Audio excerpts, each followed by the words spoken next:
அதிமுகவின் முன்னாள் அமைச்சர் KP முனுசாமி கேள்வி எழுப்பியுள்ளார். அண்மை செய்தியாக பார்த்துக் கொண்டிருக்கின்றோம். பாஜகவின் வரலாற்றை திரும்பி பார்த்தாலே ஒய்பிரிவு பாதுகாப்பு ஏன் வழங்கினர் என்பது தெரியும் என்றும் அவர் தெரிவித்துள்ளார்.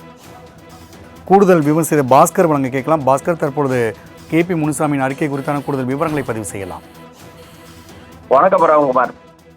கிருஷ்ணகிரியில் அதிமுக துணை பொதுச் செயலாளரும் வேப்பனப்பள்ளி சட்டமன்ற உறுப்பினருமான KP முனுசாமி அவர்கள் இன்று செய்தியாளர்களை சந்தித்தார். அப்போது பேசிய அவர், தமிழகத்தில் அதிமுக பெரிய கட்சி எனவும் விமர்சனங்களை சந்திப்பது ஒன்றும் புதியதல்ல.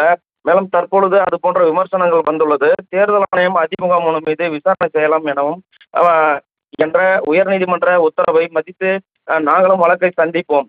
மேலும் அதிமுக எடப்பாடி பழனிசாமி தலைமையில் ஒற்றுமையாக இருக்கிறோம். இதில் குழப்பத்தை ஏற்படுத்த சிலர் முயற்சிகளை மேற்கொண்டு வருகின்றனர்.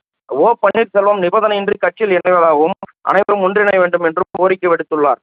இந்த இணைப்பை பற்றி கூறிக்கொண்டே ஒரு பக்கம் வழக்கினை தொடுக்கிறார். மேலும் அதிமுக அலுவலகத்தை தாக்கியது, சட்டமன்றத்தில் எதிர்த்து வாக்களித்து போன்ற அதிமுகவினர் எதிராக செயல்படுகிறார்கள்.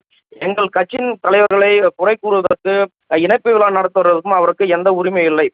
மேலும் அதாவது செங்கோட்டையன் அதிமுகவின் பெரிய தலைவர், அவர் மீது எழும் கேள்விகள் குறித்து அவரே விளக்கம் கொடுத்தால்தான் உண்மை தெரியும். மேலும் அதிமுக எம்ஜிஆர் மூலம் தொடங்கப்பட்ட ஜெயலலிதா மூலமாக வளர்ந்த பெரிய கட்சி, இதனை யாராலும் முடிக்க முடியாது எனவும் அடுத்து வருகின்ற சட்டமன்ற தேர்தலில் அதிமுக வெற்றி பெறுவதற்கான முயற்சியில் நாங்கள் கவனம் செலுத்தி வருகிறோம் எனவும்